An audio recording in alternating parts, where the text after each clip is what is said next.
It is said in legend that a river of time exists in this world. It supports the world's time flow and circulation. And by using the spring-autumn cicada's power, one can travel back upstream and return to the past. There is much conflicting opinion on this mythical tale. Many do not believe in it, and some are skeptical to the truth.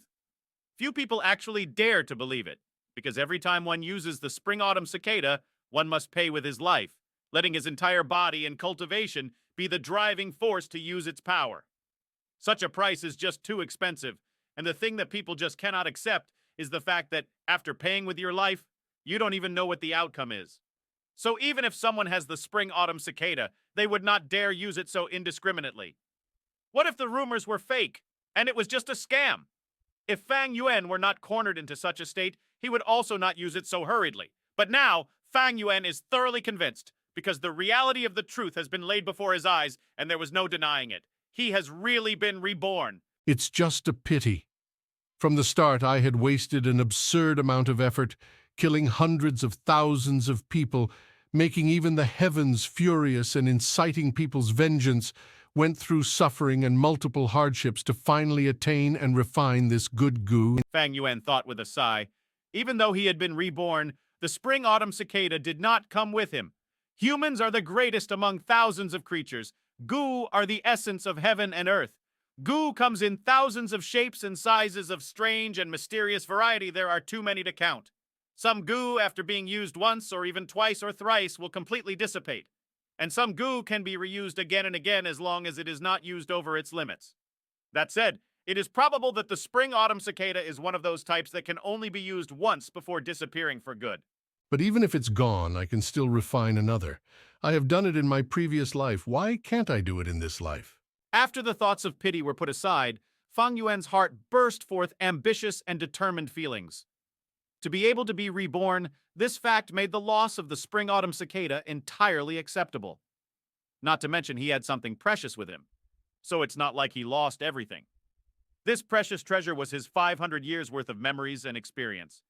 In his memories are a multitude of all kinds of treasures and precious items that no one has opened yet in this time. All the big events and incidents he can easily grasp by the veins of history. There are countless number of figures. Some are predecessors of hidden levels, some are geniuses, some people not even born yet. Also in these 500 years of life are memories of painstaking cultivation and rich combat experience. With all these memories and experiences, he had undeniably grasped the overall situation and upcoming opportunities. With good planning and execution, he could empower the situation with great fierceness and elegance. It was not a problem now that he could take a step ahead of others, breaking the higher boundaries. So how do I go about this, Fang Yuan was incredibly sensible. He collected himself together and faced the night rain outside the window, pondering. With this thought, things started to feel complicated. After thinking for a moment, his brows wrinkled deeper. 500 years of time was a rather long period. Don't mention those long, muddled memories that cannot be recalled. Even remembering the hidden locations of treasures or special encounters of people were a lot. But the main issue was that the locations were separated among a long distance and had to be accessed or visited at certain periods of time. The most important thing is cultivation. The me right now has not even opened my primeval sea, hasn't stepped on the path to be a goo master. I'm just a mortal. I have to hurry and cultivate, catching up to history and seize the opportunities with the best advantage. Not to forget, many of these hidden locations of treasures were useless without proper foundation. Instead, it would just be walking into a wolf's den, looking for death. The problem in front of Fang Yuan right now was cultivation. He had to increase the level of his foundation as fast as possible. If he were slow like his previous life, he would just be too late. To cultivate as fast as possible, I would have to borrow the resources from the clan. With the state I am right now, I have no power or ability to travel back and forth across the dangerous mountains. Even an ordinary mountain boar can take my life. If I can reach the cultivation of a third-level goo master, I'd have the means to protect myself and leave the mountain. Through the eyes of a 500-year-old person who is cultivated in the demonic way, Qingmao Mountain was just way too small. Gu Yue Village even feels like a cage. But while the cage restricted freedom, the sturdy bars of the cage also brought about a certain kind of safety. In this short period of time, I'll just stay in this cage. As long as I can reach third-level goo master, I can leave this poor mountain. Luckily, tomorrow is the awakening ceremony. I'll be able to start training as a Goo Master soon after. When he thought about the awakening ceremony, old memories that had long been buried away in his heart resurfaced themselves. Talent, huh? He sneered, his gaze focused out the window. At this moment, the door to his room was lightly pushed open and a young teenager walked in. Big brother, why are you standing in the rain by the window side? The youth was thin, slightly shorter than Fang Yuan.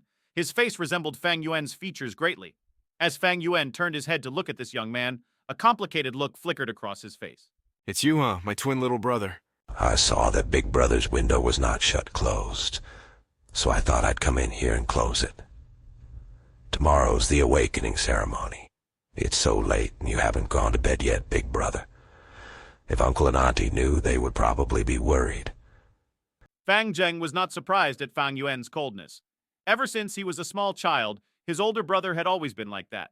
Sometimes he would wonder, maybe a genius is just like this, being rather different from ordinary people. Even though he had the same look as his older brother, he felt that he was ordinary like an ant. They were born from the same womb at the same time, and yet why are the heavens so unfair?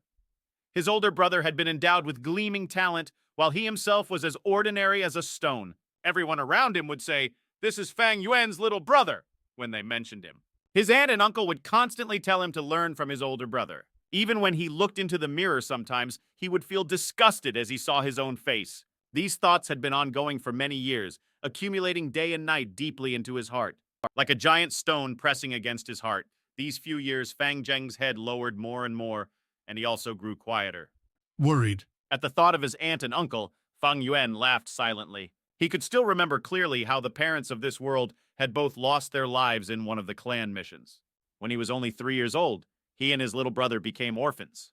In the name of upbringing, his aunt and uncle grabbed hold of the inheritance left behind by his parents while inflicting harsh treatment against his younger brother and himself. He originally planned to just be a normal person, even planning to conceal his abilities and bide his time. However, his life was difficult, making Fang Yuan have no choice but to choose to expose some of his talents. The so-called talent is merely but a mature and intellect soul that carried a few of Earth's popular ancient poems. With this, he managed to startle people and capture attention. Because of pressure from the outside world, the young Fang Yuan made a decision to keep a cold, indifferent expression to protect himself, reducing the possibility of revealing any secrets. Over time, the coldness would become a habit that he was accustomed to expressing. Thus, his aunt and uncle were no longer harsh on him and his younger brother. As the years passed and they got older, the future became more optimistic and better treatment increased. This was not lover, but a type of investment. It's hilarious how his little brother never saw this truth. Not only was he deceived by their aunt and uncle, he also started burying resentments inside. Although he looked like a good-natured and honest boy now, in Fang Yuan's memories when his brother was found out to be an A-grade talent, the clan spent much effort in raising him with all they had. After that, all the buried resentment and jealous and hate inside was released, and many a time, Fang Zheng would target, suppress, and make life difficult for his own older brother. As for his own grade, it was only C-grade talent. Fate loved to play a joke, a pair of twins. The older one only had C-grade talent, but had been known as a genius for a dozen years. The younger one, who was always overlooked, was the one with a grade talent instead. The results of the awakening ceremony had left the clan shocked. The treatment of the two brothers had suddenly reversed after that. The younger brother was like a dragon rising up to the heavens. The older brother was like a phoenix that fell down to the earth. After that came the many hardships and troubles from his own younger brother, the cold eyes of his aunt and uncle, the contempt of the clan's people. Did he hate it? Fang Yuan in his previous life hated it. He hated his own lack of talent. He hated how heartless the clan was, hated how fate was so unfair. But now, with his 500 years of life experiences, using this to rethink this course, his heart was actually calm, not a shred of hatred. What was there to be gained from resentment? Thinking about it from another point of view, he could understand his younger brother, aunt and uncle, even those enemies from 500 years later who attacked him. The strong eat the weak, survival of the fittest. These have always been the rules of this world. Everyone has self-ambitions, always struggling to grasp the opportunities. Among all the war and killing, what is there not to be understood? 500 years of life experience have long allowed him to understand all of this, with the heart that wants to gain immortality. If someone tries to prevent this pursuit of his, no matter who it is, he will kill and live through it. The aspirations in his heart were too big. Stepping onto this road was to be making the world your enemy, and it was destined to be alone, destined to kill. This was the conclusion of 500 years of life. Revenge is not my intention. The demonic path does not compromise. With that, he couldn't help but laugh and gave his younger brother a faint glance. You can leave. Feng Jing's heart shook as he felt like his brother's eyes were sharp like an ice blade, seemingly penetrating the deepest parts of his heart. Under such a gaze, he felt like he was naked in the snow, unable to hold any secrets. Then I'll see you tomorrow, big brother. Not daring to say any more, Feng Jing slowly closed the door and left.